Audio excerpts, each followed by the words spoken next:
Faith Club, the first rule of Daystar is don't ever question Daystar. See, I have a special interest in this, not exposing what has transpired and, ferreting out the crimes, because there are others who do this so much better, from Julie Royce to Angshen and of course the fabulous Lara Lynn, and many others like Ohio for Freedom.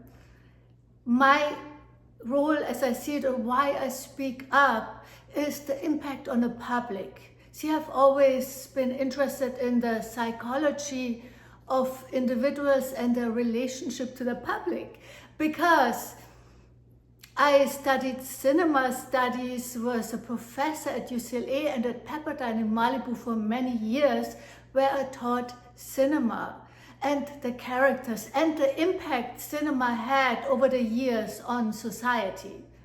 Whether that's the 60s, more political films and so on and so forth. So therefore also a little bit these titles inspired by movies such as, the original movie was Fight Club. Now we're going to talk about Faith Club, Daystar. Don't question Daystar. And perhaps the first impetus to speak about this came from my rather ill-fated attempt, odyssey, to tithe, and could not find over the years churches I could feel comfortable tithing. And yet, as a wealth consultant, I am very interested in wealth creation and especially the Christian approach to wealth creation. And from my own experience, I found when I tithed, my financial situation often miraculously improved. And when I didn't, because I felt I couldn't find the right church, whether locally or online, to tithe, my financial situation derailed. So I'm interested in that, and I especially tithed again last year and tithed to online ministries that meanwhile have been exposed.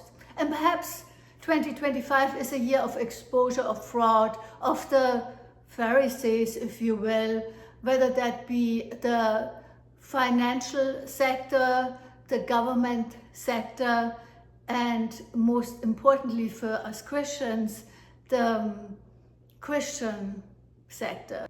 The Evangelical Industrial Complex, as Julie Royce just named it or called it. And that is something I'm deeply interested in, and the repercussion for us all as Christians. You see, these Christian networks achieved such phenomenal success, both domestically in the US as well as globally, is because we have such a hunger for the truth. And that's something God put into the human soul.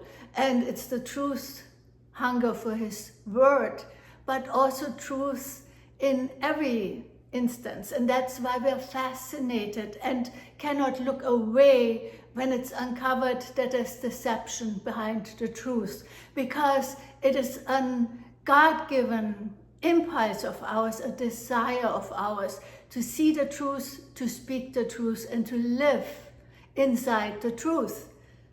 Now, Daystar and other Christian networks arguably have publicly given a safe haven for us who seek the truth outside from government deception, from the evil of this world, if you will, and that's their brand. I'm very interested in brand identity, what people, organizations represent for the public at large, and what they give to the public. And that's where it becomes interesting, because Daystar gave to the public a safe haven of faith, of truth.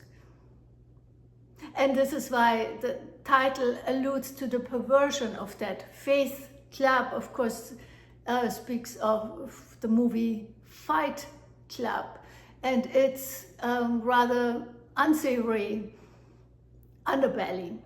And so people feel betrayed by that safe haven that these networks seem to offer us. those very last bastions of truth that's supposed to speak and live and model and offer the truth of God's word to us are anything but. The reversal of what's good versus evil, and we've seen this in the culture of cancel culture and woke culture, where that which is good is vilified and that which is evil is glorified. But the Christian network seemed to offer an alternative model, one that spoke the truth, that would not uphold evil for good and good for evil. So when increasingly it has come out, and it's not a family squabble, it is something that concerns us all, and we are called to speak the truth. There is a passage in Luke where Jesus says, if they don't speak up, even these very stones, I tell you, will cry out. And many of us feel like that. Whether you are speaking out publicly on YouTube or anywhere else, or listening because you are hungry to uncover the truth behind the lies, that is our impulse. We cannot stay silent, you see, because even the stones would cry out for the truth. Because we all have a right and a need to know the truth, to not fall to deception. All the totalitarian governments and perverted religious empires ride on hiding the truth, ride on propaganda, ride on oppressing those who dare speak the truth. And we just saw the unction, Pastor Ray and Lara Lynn being thrown out of a convention of supposed truth speakers, of Christian radio networks, and of those who stand up for the very thing they are now betraying us. It is not a family betrayal anymore. It's not just Jonathan's betrayal. It is our betrayal. And that is where we come in, and that is why there's a great need to speak out. Now, there's a reshuffling of power games. That goes for the media, the legacy media that all too long told us untruth. And those who spoke the truth were censored on social media. Yet there were small voices, an increasing chorus of truth. And in another video, I speak about the Greek chorus, the role of the Greek chorus, the ancient place where the Greek chorus was in the back speaking the truth to the audience, while on the front of the stage, the characters played out their dramas and their folly. The chorus told us what's right and what's wrong. And social media has kind of stepped up, there's nothing new under the sun, to be the Greek chorus of truth in this age. And that has played out before our eyes in the political arena and now in the religious empire arena. The people that once were all too easily silenced, and as Daystar apparently still thinks they can silence it through shaming, through escorting people out of conventions, and they're still in the past. Because the more you suppress it, the more it comes up. See, but we all have a great need to belong. And Daystar also was a haven for many to belong to a community of truth seekers, of Christians, and the sense of belonging has also been ripped off from us, the public at large. Those who believed in Daystar's public persona and were utterly disappointed.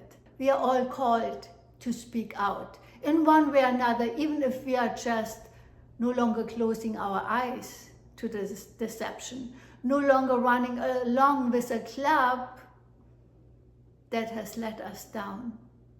And as many of you have pointed out, Joni seems to have fallen into, perhaps understandably so, deception a long time ago. Who would feel good if their husband cheats on them for 7 years and then they have to publicly appear with a smiling face, saying all is a-okay, when in reality it must hurt very badly indeed, and I have sympathies for her.